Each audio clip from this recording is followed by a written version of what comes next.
Hello friends, this is Jasuni Sadnarjun. Friends, we have discussed many important aspects of Indian Contract Act in our earlier lectures, and today we are going to start some other important topics of Indian Contract Act. जैसा कि आप लोगों को पता है कि section 25 तक हम लोगों का कंप्लीट हो चुका है। अब सेक्शन 25 के आगे के जो प्रोविजन है आज हम लोग वो देखेंगे। जितना भी कॉन्ट्रैक्ट का टेक्निकल एस्पेक्ट है वो लगभग क्लियर हो चुका है। अब अगर एक दो टॉपिक अगर आप छोड़ दीजिए तो ऐसा कुछ भी नहीं है जो बहुत ज़्यादा टेक्निकल हो, बहुत ज़्यादा केस लॉ हो। सिंपल सी चीज़ें होंगी कि आप उसको एक बार देखेंगे आपको सब याद होता चला जाएगा। देखिए, हम स्टार्ट करेंगे आज सेक्शन 26 से। सेक्शन 25 तक हमारा सब कंप्लीट हो चुका है और सेक्शन 26 से आज स्टार्ट करके आगे हम देखेंगे इसको। तो सबसे पहले तो आप इसका पहले ले लीजिए एक स्क्रीनशॉट।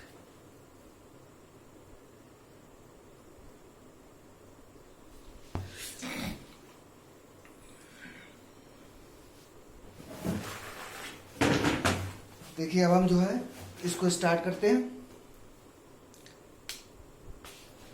हमने देखा है कि कुछ एग्रीमेंट जो है वो एक्सप्रेसली वॉइड डिक्लेयर्ड कर दिए गए हैं लॉ के द्वारा ही।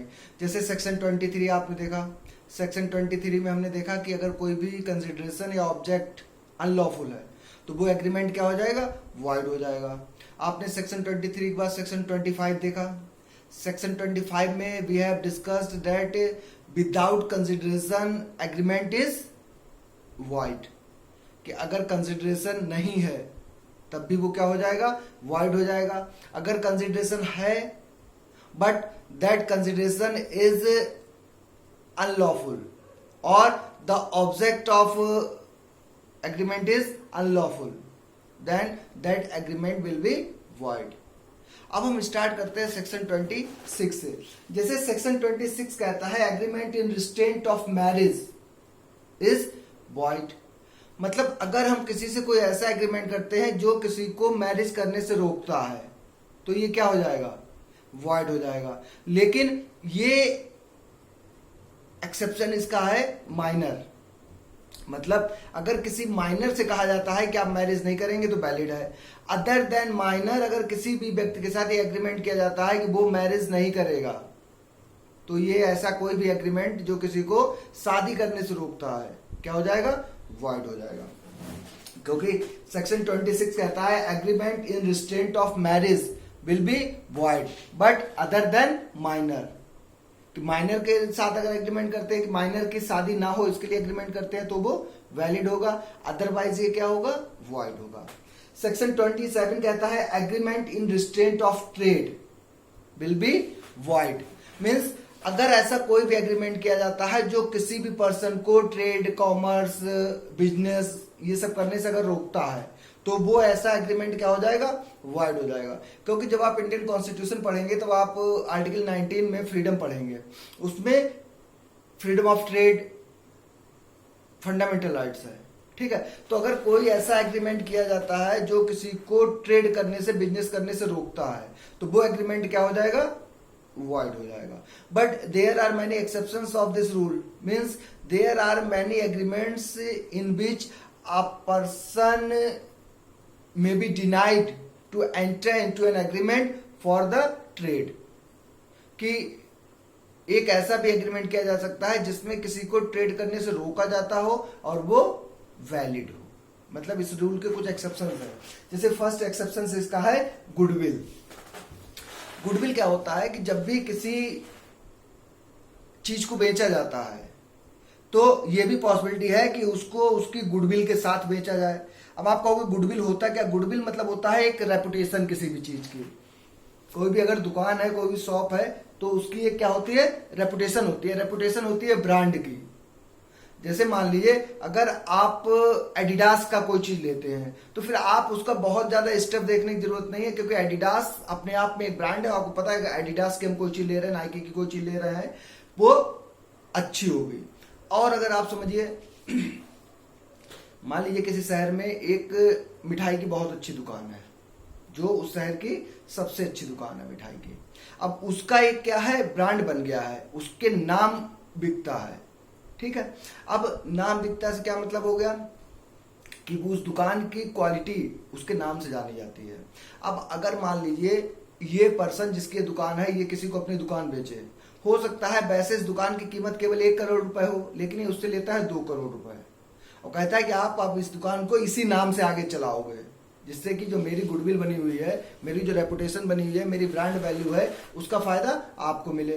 तो जो व्यक्ति खरीदेगा इस दुकान को, वो उससे ये एग्रीमेंट कर सकता है, ठीक है भाई देखिए अब हम आपके नाम से दुकान चलाएंगे, तो अब आपसे मेरा एक ही एग्रीमेंट है कि आप इस एरिया में, ठीक है, इसी नाम से दूसरी मिठाई की शॉप नहीं चलाएंगे।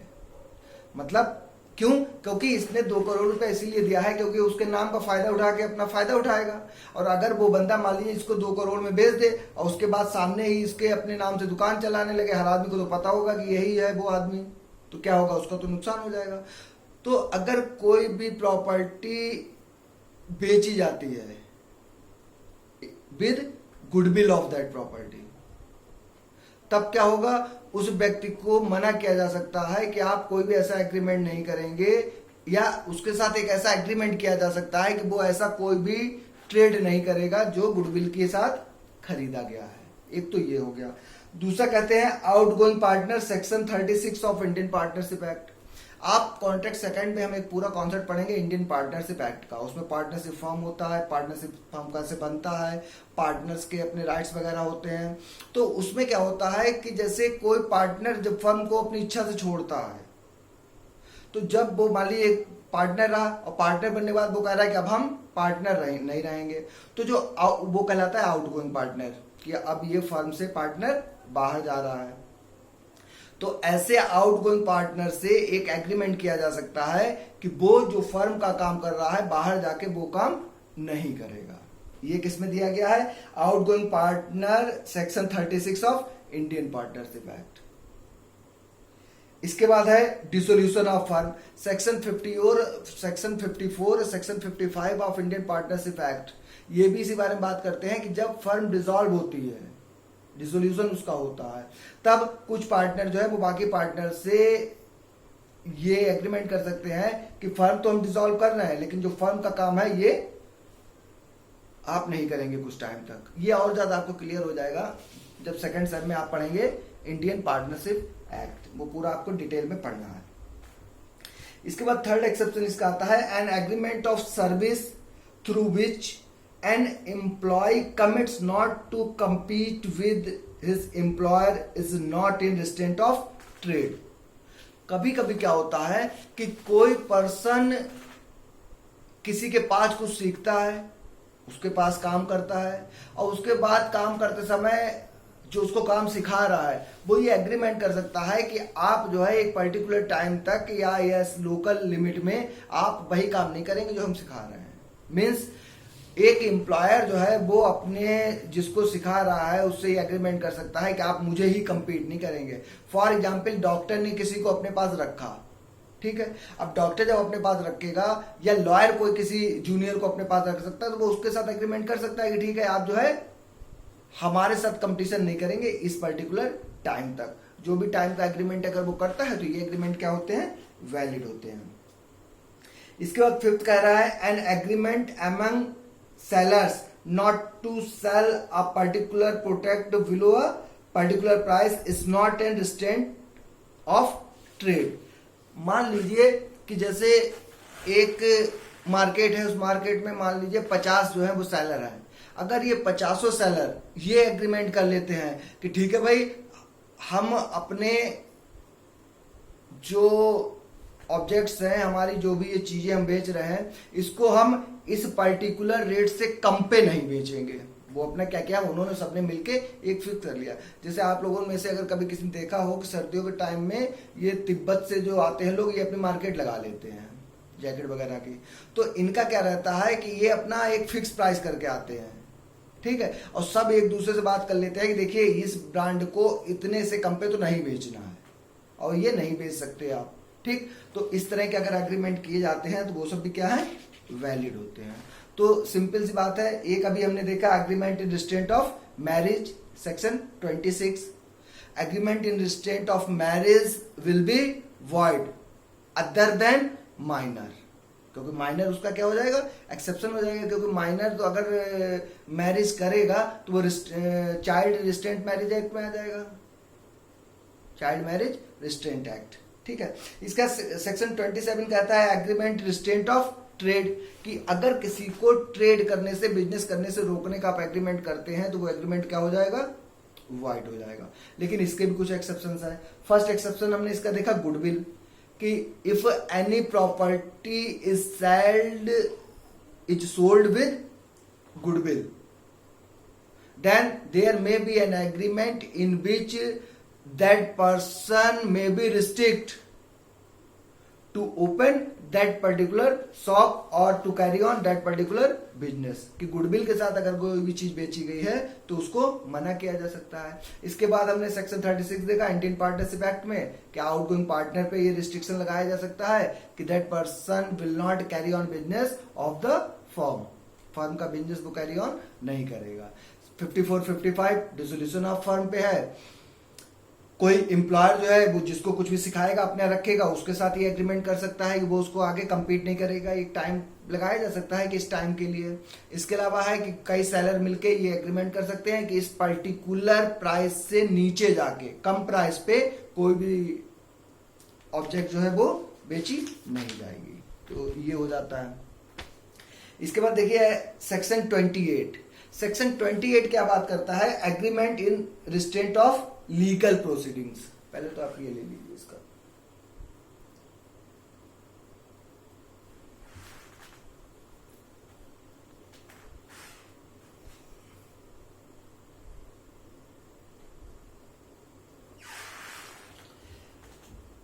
Agreement in restraint of legal proceeding, यानी कि लीगल पहले सेक्शन 23 में भी हम देखा था और सेक्शन 23 जैसा ही ये है, ये चीज सेक्शन 23 में भी आ जाएगी, क्योंकि ये कह रहे हैं कि ऐसा कोई एग्रीमेंट नहीं किया जा सकता जो लीगल प्रोसीडिंग को रोकता हो, उसको रिस्ट्रेंट करता हो। लेकिन इसका एक्सेप्शन है आर्बिट्रेशन।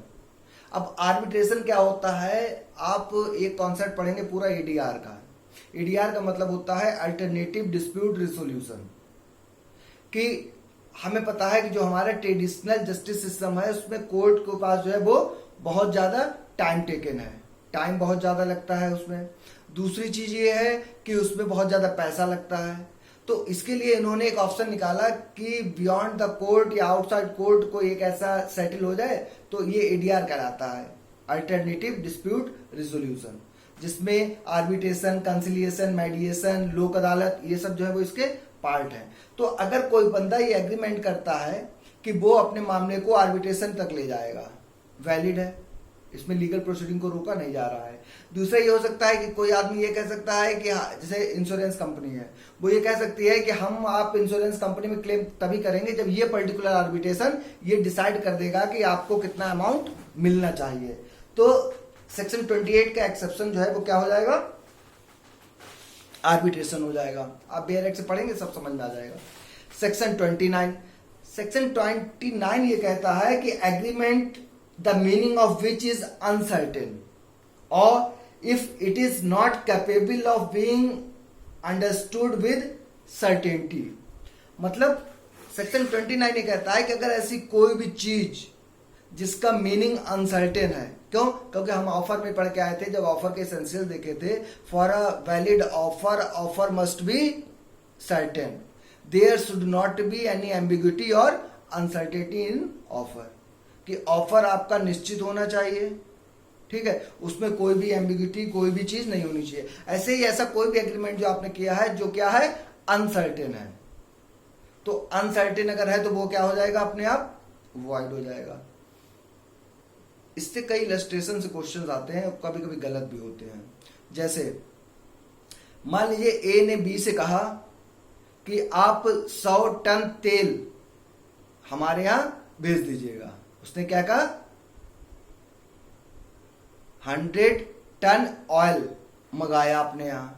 अब ये क्या होगा, ये वॉइड होगा, क्यों? क्योंकि उसने ये बताया ही नहीं है कि 100 टन ऑयल कौन सा चाहिए, क्योंकि ऑयल तो आपको पता है कई हो सकते हैं, खाने के लिए भी हो सकता है, इंजन ऑयल भी हो सकता है, खाने में भी कई ब्रांड है आपको पता है, तो कौन से वाले ऑयल की बात कर रहा है, क्लियर ही नहीं है, तो अनसर्टेन है, वॉइड हो जाएगा। मान लीजिए एक इलस्ट्रेशन में उन्होंने कहा, किसी पर्सन से कह दिया कि आप हमें 100 टन ऑयल जो है वो भेजिए, लेकिन जो शॉपकीपर है वो केवल एक ही तरीके का ऑयल बेचता है, मान लीजिए मस्टर्ड ऑयल भी बेचता है, उसके अलावा और कोई भी ब्रांड कोई भी चीज वो रखता ही नहीं है, तो यहां पे ये क्या हो जाएगा, सर्टेन हो जाएगा, जबकि इसने बताया नहीं है कौन सा, लेकिन उसके पास चॉइस ही नहीं है। मान लीजिए कोई पतंजलि की शॉप पे जाके कहता है कि हमें ये चीज चाहिए, तो वो पतंजलि के अलावा और कोई चीज रखता ही नहीं है, ठीक है। तो अगर ऐसी कोई शॉप है जहां पे एक ही तरह का ऑयल बेचा जाता है, वहां पे ये क्या हो जाएगा, वैलिड हो जाएगा। और आपका आंसर क्या होगा, ये इलस्ट्रेशन में दिया होगा, ठीक, कि इलस्ट्रेशन में दिया होगा कि वो यही ऑयल बेचता है या नहीं बेचता, इससे आपको पता लग जाएगा कौन सा वैलिड है कौन सा वॉइड है। मान लीजिए हमने कहा कि अपना घोड़ा जो है वो हमें या तो 50,000 पे या 60,000 रुपए पे बेच दो, ये भी क्या है, वॉइड है, क्योंकि सर्टेन ही नहीं है। हाँ, जैसे हमने कहा कि आप अपना घोड़ा हमें बेच दो, तो उसने कहा जैसे कितने पैसे पे, हमने कहा हम उतना ही पैसा देंगे जितना सी कहेगा, यानी कि जैसे दो लोग हैं, दो दोस्त हैं ए और बी, तो उन्होंने क्या कहा कि ठीक है हम यार ऐसा है ये चीज तुम्हारी खरीदना है, चल वो करे यार पैसा तुम्हें क्या बताएं, बोले ऐसा करते हैं जो सी फाइनल कर देगा उतने पे हम ये खरीदेंगे, तो ये वैलिड है। क्यों? क्योंकि ये सर्टेन किया जा सकता है, इसको फिक्स कौन कर देगा, सी कर देगा। एक इलस्ट्रेशन हो सकता है, जैसे मान लीजिए हमने कहा कि आपके गोडाउन में जितना भी गेहूं रखा हुआ है वो सब हम इस रेट पे खरीद रहे हैं, ये भी वैलिड है। क्यों? क्योंकि सेक्शन 29 ये कहता है कि पहली बात तो वो चीज एग्रीमेंट किस चीज के लिए किया गया, अनसर्टेन थिंग के लिए किया गया हो, दूसरी चीज और उसे सर्टेन किया भी ना जा सकता हो। अगर ये पॉसिबिलिटी है कि उस चीज को जो अनसर्टेन है लेकिन सर्टेन किया जा सकता है, तो क्या हो जाएगा, वैलिड हो जाएगा। जैसे मान लीजिए हमने कहा कि मेरे गोडाउन में जितना भी गेहूं है सब हम तुमको बेच रहे हैं इस रेट पे, तो उस गोडाउन गेहूं का क्या क्या किया जाएगा, उसको तौल लिया जाएगा और जितना होगा उतना पेमेंट हो जाएगा। तो यही 5 इलस्ट्रेशन सेक्शन 29 में दिए हुए हैं, आप एक बार पढ़ लीजिएगा, आपका क्लियर हो जाएगा। इसके बाद आता है सेक्शन 30। सेक्शन 30 बात करता है बेजरिंग एग्रीमेंट की। बेजरिंग एग्रीमेंट को बाजी करार कहते हैं और बेजरिंग एग्रीमेंट भी होते हैं वॉइड, ठीक। अब बेजरिंग एग्रीमेंट क्या होता है, बेजरिंग एग्रीमेंट का मतलब होता है कि इसमें दो पार्टी जो है वो आपस में शर्त लगाती हैं। शर्त किस चीज की लगाती हैं, फॉर हैपनिंग और non happening of an uncertain event, uncertain future event, कि वो किसी चीज की होने या ना होने की एक शर्त लगा लेते हैं। जैसे उन्होंने कहा कि इंडिया जीतेगी तो इतना पैसा देगी, अब जीतेगी या नहीं जीतेगी, बोले अगर सचिन तेंदुलकर ने सेंचुरी मार दी तो ये पैसा हम आपको देंगे। तो जो शर्त लगाते हैं, आप सट्टा भी कहते हैं इसको, गैम्बलिंग कह सकते हो आप, तो ये क्या है, ये वॉइड होता है। अब सेक्शन 30 देखिए क्या कहता है, wagering agreement, payment of a sum of money upon the determination of an uncertain event. The essence is there are two parties, one wins and the other loses upon an uncertain event taking place in which neither of them has legitimate interest। मतलब ये हुआ कि जो section 30 है वो Beijerinck agreement को void बनाता है। बेजरिंग एग्रीमेंट होता क्या है, इसमें दो पार्टी जो है वो एक एग्रीमेंट करती हैं और एग्रीमेंट किस बात का होता है, हैपनिंग और non happening of an uncertain event. दो पार्टी होंगी, एक अगर जीतेगी तो दूसरी क्या करेगा, ये नहीं हो सकता दोनों जीत जाए, ना ये हो सकता है कि दोनों हार जाएं, एक जीतेगी और एक हारेगी। और इसका एसेंशियल एलिमेंट ये होता है कि जो भी कंडीशन, जो भी इवेंट के लिए उन्होंने शर्त लगाई है, ठीक है, उसमें उनका अपना कोई इंटरेस्ट नहीं होना चाहिए। जैसे जब मान लीजिए इंडिया पाकिस्तान मैच हो रहा है, हम शर्त लगा रहे हैं, तो उसमें मेरा कोई इंटरेस्ट नहीं होगा, मेरा इंटरेस्ट सिर्फ कितना होगा, जो अमाउंट हमने जीतने जा रहे हैं, जिसके लिए हमने शर्त लगाई है, ये बेजरिंग एग्रीमेंट होता है। और बेजरिंग एग्रीमेंट क्या होता है, वॉइड होता है। इसके भी कुछ एक्सेप्शंस है, जैसे आपने देखा होगा कि लॉटरी अगर गवर्नमेंट चला रही है, उसका लाइसेंस है तो वो वैलिड है। हॉर्स रेस अगर उसमें 500 या उससे ऊपर का प्राइस है तो वो वैलिड है, ठीक है। और section 294A, section 294A of Indian penal code जो है उसको ये फ्रस्ट्रेट नहीं करता है, वो एप्लीकेबल रहता है। बस तो बैजिंग एग्रीमेंट आप ध्यान रखिए, ये बाजी करार होता है। इसमें कोई दो पार्टी शर्त लगाती हैं किसी फ्यूचर इवेंट की हैपनिंग और नॉन हैपनिंग की, कि या तो होगा या नहीं होगा, और इनका अपना पर्सनल इंटरेस्ट उस इवेंट्स के होने या ना होने में नहीं होता है, ठीक है। तो ये आपका हो गया बैजिंग एग्रीमेंट। यहां पे एक बहुत इंपॉर्टेंट क्वेश्चन अराइज होता है बेटा, जिसको कहते हैं speculative transaction. Speculative transactions valid होते हैं, ठीक, ये थोड़ा समझ लीजिए। जैसे यहां पे दिया है हमने, देखिए इसका केवल ऐसे देख लीजिए, जैसे हमने दिया है स्पेकुलेटिव ट्रांजैक्शंस, इसको हमने क्या दिया, वैलिड, और आगे हमने दिया वेजरिंग एग्रीमेंट क्या होगा, वॉइड होगा। अब स्पेकुलेटिव ट्रांजैक्शंस क्या होते हैं, जैसे अगर आपने कभी कभी क्या होता है कि हम कोई एग्रीमेंट कर लेते हैं पहले और चीज हमको चाहिए बाद में। जैसे मान लीजिए हमारे यहाँ शादी है या कोई फंक्शन है, तो जब फंक्शन होता है तब हमने क्या किया, हमने मान लीजिए किसी 6 महीने पहले ही एक दुकानदार से तय कर लिया।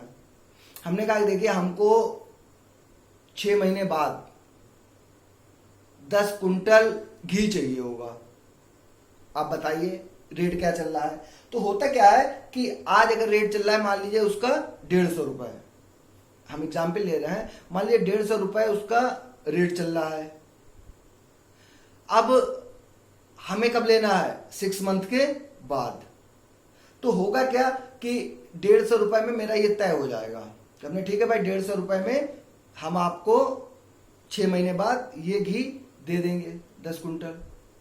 अब मान लीजिए 6 महीने बाद चाहे रेट कुछ भी हो, हमें किस रेट में मिलेगा, जो हमने आज तय कर दिया है। मतलब आज अगर हमने 150 रुपए में घी तय कर लिया है, कहा है कि हमको आप 6 महीने बाद मेरे घर पे भिजवा दीजिएगा, ये क्या है, वैलिड है। क्यों, क्योंकि यहां पे मेरा इंटेंशन ये है कि भाई चाहे उस समय, अच्छा रिस्क है थोड़ा सा, रिस्क ये है कि रेट ये भी हो सकता है कि उस समय बढ़ जाए 200 रुपए में हो जाए, और ये भी हो सकता है कि रेट कम हो जाए। अब हमें लग रहा है कि यार आगे रेट बढ़ेगा ही बढ़ेगा, क्योंकि कई शादियां उस समय होंगी तो रेट क्या होता है, बढ़ जाता है। अब बढ़े या ना बढ़े, हमने अगर तय कर लिया तो वो तय हो गया। ये क्या है, वैलिड है। ये क्या कहलाता है, ये कहलाता है स्पेकुलेटिव ट्रांजैक्शन। कि क्या होता है कि पहले ही एक एग्रीमेंट कर लिया जाता है, चीज जो है वो बाद में दी जाती है, और उसका रेट जो है जो पहले तय कर लिया वही मान लिया जाता है। लेकिन कुछ लोग क्या करते हैं, वो इसको भी एक गैम्बलिंग की तरह ले लेते हैं। अब स्पेकुलेटिव ट्रांजैक्शन है या बैजरिंग एग्रीमेंट है, ये इस बात पे डिपेंड करेगा कि इनका इंटेंशन क्या है। क्योंकि यहां पे इस बंदे का इंटेंशन क्या था, माल को लेने का।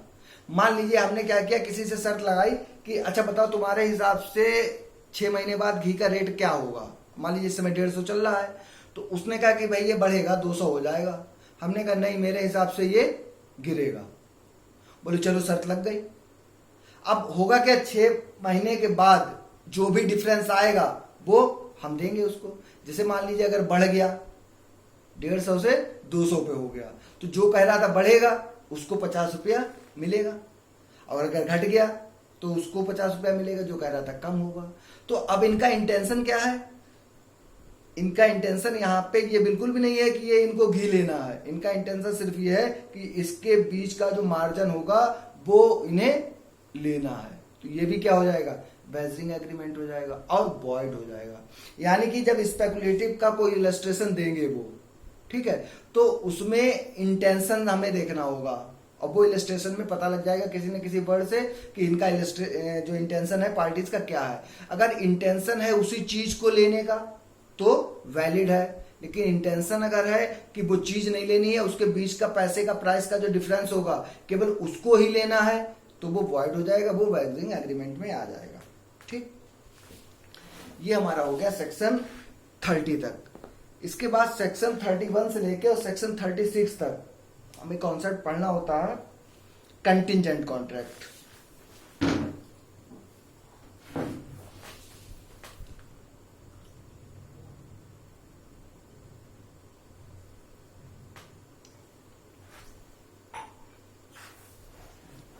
होता है हमारा कंटिंजेंट कॉन्ट्रैक्ट और ये है section 31 to 36। Contingent contract section 31 to 36। अब देखिए इसको समझना है केवल, क्योंकि अगर बेयर एक्ट की लैंग्वेज पे हम जाएंगे तो नहीं समझ में आएगा। आप आज केवल सुन लीजिए, उसके बाद आप 31 से 36 तक एक बार रीडिंग कर लीजिए, आप देखिएगा आपको सब समझ में आ जाएगा। सबसे पहली चीज तो यही है कि कंटिंजेंट कॉन्ट्रैक्ट्स आर वैलिड। अभी तक हम लोग 23 से जितना पढ़ते हुए आए 30 तक सब वॉइड थे। 31 से 36 से हम कंटिंजेंट कॉन्ट्रैक्ट पढ़ने जा रहे हैं। एंड कंटिंजेंट कॉन्ट्रैक्ट जो है ये क्या होते हैं, वैलिड होते हैं, पहली चीज। अब कंटिंजेंट कॉन्ट्रैक्ट होता क्या है? Contingent contract means depend upon happening और unhappening of an future uncertain event. मतलब कंटिंजेंट का मतलब होता है समाश्रित, कि कोई कंडीशन लगा दी हमने, और वो कंडीशन क्या है कि किसी अनसर्टेन इवेंट की हैपनिंग और नॉन हैपनिंग पे डिपेंड करेगा हमारा एग्रीमेंट। जैसे मान लो हमने कहा कि हम आपको 1 लाख रुपया देंगे अगर आप बी से शादी करो, तो ये क्या हो गया, कंटिंजेंट कॉन्ट्रैक्ट हो गया। और उसमें कंटिंजेंसी क्या है, बी से शादी करना। हमने कहा हम आपको 1 लाख रुपया देंगे अगर आप बी से शादी ना करो, ये भी कंटिंजेंट कॉन्ट्रैक्ट हो गया। और यहां पे कंटिंजेंसी क्या हो गई, बी से शादी ना करना। अब कंटिंजेंट कॉन्ट्रैक्ट होता है हैपनिंग और non happening of an uncertain future event, कि भविष्य की कोई अनसर्टेन अनिश्चित घटना होती है। ये तो हो गई इसकी डेफिनेशन। अब हमें देखना यह है कि कोई अगर कंटिंजेंट कॉन्ट्रैक्ट किया गया है, ठीक है, तो उस कंटिंजेंट कॉन्ट्रैक्ट को इन्फोर्स कब कराया जा सकता है? क्योंकि कंटिंजेंट कॉन्ट्रैक्ट अगर है तो पार्टी कब उसको इन्फोर्स करा सकती है। मान लीजिए अगर वो हैपनिंग पे है, कंटिंजेंट कॉन्ट्रैक्ट है और वो किस पे है, हैपनिंग पे है, हम मान लेते हैं। अब हैपनिंग पे है तो 2 कंडीशन हो सकती हैं। एक तो ये हो सकता है फिक्स्ड टाइम हो या नॉट फिक्स्ड टाइम हो। एक तो ये हुआ कि फिक्स्ड टाइम है या नॉट फिक्स्ड टाइम है। फिक्स्ड टाइम का मतलब क्या हो गया, जैसे मान लीजिए हमने कहा कि हम आपको 1 लाख रुपया देंगे अगर 1 साल में आप बी से शादी कर लो तो। अब ये कब तक होगा, शादी कब तक करनी है इसको, 1 साल में। अब 1 साल के अंदर ये बी से शादी जैसे ही करती है तो ये हकदार है किस चीज के लिए, पैसे के लिए। ठीक, तो हैपनिंग के केस में जैसे ही वो चीज हैपन हो जाती है, क्या हो जाएगा, आप इन्फोर्स करा सकते हैं अपने एग्रीमेंट को, कि जो चीज जिस चीज के लिए भी था घटना के लिए, वो घटना अगर घटित हो गई तो आप क्या कर सकते हैं, इन्फोर्स करा सकते हैं। अब मान लीजिए ये था नॉन हैपनिंग के लिए। नॉन हैपनिंग में क्या होगा, नॉन हैपनिंग में 2 कंडीशन होंगी। ये भाई होगी या तो टाइम फिक्स है और या टाइम फिक्स नहीं है। मान लो हम किए दे रहे हैं नॉन हैपनिंग, ठीक है। नॉन हैपनिंग में भी क्या होगा, या तो फिक्स्ड होगा टाइम और या नॉट फिक्स्ड होगा। अब देखिए कंडीशन किस चीज की है, नॉट हैपनिंग की, और टाइम क्या है, फिक्स्ड। मतलब हमने कहा कि हम आपको 1 लाख रुपया देंगे अगर आप बी से शादी ना करो तब। क्लियर, कि हम आपको 1 लाख रुपया दे देंगे अगर आप बी से शादी नहीं करते हैं तब। और टाइम क्या दे दिया हमने, फिक्स कर दिया 1 साल तक, कि अगर 1 साल तक आप शादी नहीं करते हैं तो जैसे ही ये 1 साल निकल जाएगा, किसने भाई 1 साल तक का टाइम दिया था और 1 साल निकल गया, हमने बी से शादी नहीं की, तो क्या हो जाएगा, ये इसको इन्फोर्स करा सकता है। या टाइम फिक्स नहीं है, इसने टाइम नहीं फिक्स किया, केवल इतना ही कहा है कि हम तुम्हें 1 लाख रुपया देंगे अगर तुम बी से शादी ना करो। 1 साल बाद ये बंदा जाए कि हमने बी से शादी नहीं की, आप 1 लाख रुपया दो हमें। वो कहेगी नहीं अभी तो आप कर सकते हो। 10 साल बाद जाए वो कहे आप कर सकते हो। मतलब जो नॉन हैपनिंग के लिए है वो 2 कंडीशन में इन्फोर्स हो सकता है। पहली, अगर फिक्स्ड टाइम दिया गया है उस टाइम की एक्सपायरी के बाद, इसको बहुत ध्यान से सुन लीजिएगा कि अगर टाइम फिक्स है तो फिक्स टाइम की एक्सपायरी के बाद उस एग्रीमेंट को इन्फोर्स किया जा सकता है। एक चीज, मान लीजिए टाइम फिक्स नहीं है, तब अगर टाइम फिक्स नहीं है तो उसको इन्फोर्स किया जा सकता है अगर उस चीज का होना इम्पॉसिबल हो जाए, कि जिस चीज की नॉन हैपनिंग के लिए कहा गया। जैसे हमारा यही था ना कि ए से कहा गया कि अगर तुम बी से शादी नहीं करोगे तो तुमको कितना रुपया मिलेगा। मान लो 1 लाख रुपया उन्होंने कह दिया कि हम 1 लाख रुपया देंगे अगर तुम बी से शादी ना करो। 1 साल का टाइम दे दिया, 1 साल तक नहीं किया तो ये उससे पैसा ले सकता है। अब मान लीजिए इसने टाइम फिक्स नहीं किया तो ये तब ले सकता है जब इसका बी से शादी होना क्या हो जाए, इम्पॉसिबल हो जाए। और बी से इसका शादी होना इम्पॉसिबल कब कब हो सकता है, जैसे ही इसने ये बात कही बी की डेथ हो गई। अच्छा, ये तब भी हो सकता है अगर चीज इम्पॉसिबल हो जाती है तो टाइम चाहे फिक्स भी हो तब भी 1 साल वेट करने की जरूरत नहीं है हमें। जैसे इसने कहा था कि हम आपको 1 लाख रुपया देंगे अगर आप 1 साल तक बी से शादी ना करो। ये बात आज आपने कह दिया गया और 1 महीने बाद बी की डेथ हो गई, तो अब इसे 1 साल तक वेट करने की जरूरत नहीं है। ये तुरंत जाके उससे कहेगा कि भाई हमारा पैसा दो। वो कहेगा कि अब 1 साल तो अभी तक हुआ ही नहीं है, तो कहेगा 1 साल छोड़ो, अब तो हम जिंदगी भर नहीं कर सकते क्योंकि बी की डेथ हो गई है। तो जैसे ही नॉन हैपनिंग जो चीज है उसका होना इम्पॉसिबल हो जाता है तो तुरंत ही उस चीज को इन्फोर्स कराया जा सकता है। एक चीज।